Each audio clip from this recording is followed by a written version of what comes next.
আসসালামু আলাইকুম এভরিওয়ান, সকলে কেমন আছেন? আশা করি ভালো আছেন। আমি আজকে একটি কেক ডেকোরেশনের ভিডিও নিয়ে আসছি। তো আপনারা এই ভিডিওটি না টেনে সম্পূর্ণ ভিডিওটি দেখবেন। আশা করি এখানে আমি উপকরণ সহ ডিটেলস সব কিছু বলে দেব, কিভাবে ক্রিম স্টিক হয়, কিভাবে কেক তৈরি করতে হয়, সব কিছুই। তো আপনারা ভিডিওটি দেখবেন আশা করি। তো এখানে দেখছেন আমি লিকুইড ঠান্ডা ক্রিম নিয়ে নিয়েছি। আমি এখানে ইনস্টা হুইপড ক্রিমটি ব্যবহার করেছি। তো এইভাবে আপনারা ক্রিমটি বিট করে নেবেন। বিট করতে করতে আস্তে আস্তে এটা বেড়ে যাবে। তো আমি এক পর্যায়ে এখানে একটু মিষ্টির জন্য অল্প একটু কনডেন্স মিল্ক অ্যাড করেছি। তো আপনার মিষ্টি খেতে না চাইলে অ্যাভয়েড করতে পারবেন। তো আমি এখানে হাফ কাপ ময়দা, 1 টেবিল স্পুন গরুর দুধ, কর্নফ্লাওয়ার, 1 চিমটি লবণ, হাফ চা চামচ বেকিং পাউডার সব কিছু একসাথে মিশিয়ে চেলে নেব। তো এইভাবে আপনারা চেলে নেবেন ব্যাটারটি অবশ্যই, তাহলে সুন্দর হবে আপনাদের কেকটি। তো এখানে আমি হাফ কাপের জন্য 3টা ডিম ব্যবহার করেছি। আপনারাও 3টা ডিমই নেবেন।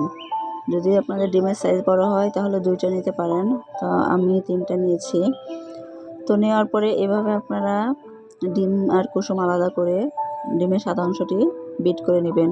যখন দেখবেন এরকম একটু ফেনা ফেনা টাইপের হয়েছে, তখন আস্তে আস্তে করে আপনারা চিনি অ্যাড করবেন। তো আমি হাফ কাপ ময়দার জন্য হাফ কাপ চিনি নিয়েছি, আপনারা কম বেশি করতে পারবেন। তো আপনারা এইভাবে চিনিগুলা অল্প অল্প করে দিবেন 2-3 বারে, একবারে দিতে যাবেন না। এভাবে করতে করতে দেখবেন সুন্দর একটা ফোম হয়েছে। তো এই পর্যায়ে ফোম হয়ে গেলে আপনারা ডিমের কুসুম দিবেন, ভ্যানিলা এসেন্স দিবেন। আপনারা যে ফ্লেভারের কেক করতে চান, আমি আজকে ভ্যানিলা কেক করব, এর জন্য ভ্যানিলা দিয়েছি। তো দিয়ে কিছুক্ষণ এভাবে বিট করে নেবেন। নেওয়ার পর এখন আমি এখানে দিয়ে দেব সামান্য একটু সয়াবিন তেল। দিয়ে আমি বেশিক্ষণ বিট করব না, কারণ বেশিক্ষণ বিট করলে কেকটা চুপসে যেতে পারে, এর জন্য। তো দেখতে পাচ্ছেন এখানে আমি আমার সেই চেলে রাখা ময়দাগুলো আমি আস্তে আস্তে অল্প অল্প করে দিয়ে দিচ্ছি। আপনারা অল্প অল্প করে দিয়ে এভাবে আস্তে আস্তে আলতো হাতে করবেন। এভাবে আলতো হাতে না করলে যদি জোরে জোরে করেন তাহলে কেকটা ফুলবে না। তো আমি আজকে সব টিপসই আপনাদের সাথে শেয়ার করলাম। এভাবে আপনারা কেকটি তৈরি করে নেবেন। দেখতে পাচ্ছেন আমি একটি পাতিল আগে থেকে বসিয়ে রেখেছিলাম, তো সেখানে আমি দিয়ে দিলাম। আমার কেকটা হয়ে গেছে, প্রায় আমার 30 মিনিটের মতো সময় লাগছে। এভাবে আপনারা 2-3টা স্লাইস যার যেরকম মন চায় করে নেবেন।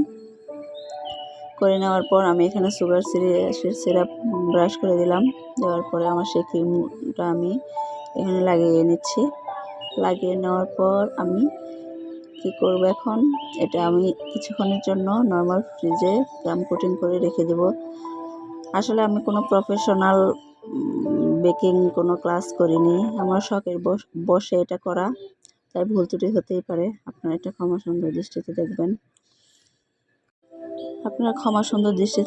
আশা করি। তো ভুল হতেই পারে, আমি যেহেতু কোথাও ওইভাবে ক্লাস করিনি, নিজের শখের বসে শেখা, সেই শখ থেকে আপনাদের মাঝে আমি ভিডিওটি শেয়ার করলাম। আমি একটি পেজ খুলেছি, তো সেখানে ভিডিওটি শেয়ার করলাম। তো আশা করি অবশ্যই আমার ভিডিওতে লাইক কমেন্ট করবেন, আর এরকম ভিডিও যদি পেতে চান তাহলে আমার চ্যানেলটিকে অবশ্যই সাবস্ক্রাইব করবেন, ফলো দিয়ে রাখবেন। দেখতে পাচ্ছেন এভাবে আমি আস্তে আস্তে ক্রিমটি লাগিয়ে নিচ্ছি। তো আপনারা এইভাবে আস্তে আস্তে লাগিয়ে নেবেন। আমার খুবই শখ এই ডেকোরেশন বেকিং আইটেমগুলো। তো ইনশাল্লাহ আশা করি যদি কখনো সুযোগ আসে অবশ্যই আমি প্রফেশনালভাবে শিখব। সবাই আমার জন্য দোয়া করবেন। দেখতে পাচ্ছেন এভাবে করে আপনার সাইডের যে ক্রিমগুলো লেগে থাকবে এগুলো পরিষ্কার করে নেবেন সুন্দর করে। আমার টার্ন টেবিলটা আমি খুঁজে পাচ্ছিলাম না, এর জন্য এর উপরে বসিয়েছে। দেখতে পাচ্ছেন ফাইনাল লুক কেমন হয়েছে জানি না, সবাই কমেন্টে জানাবেন। আশা করি হচ্ছে ভালো হবে ইনশাল্লাহ। সবাই ভালো থাকবেন, আমার জন্য দোয়া করবেন। ধন্যবাদ সবাইকে।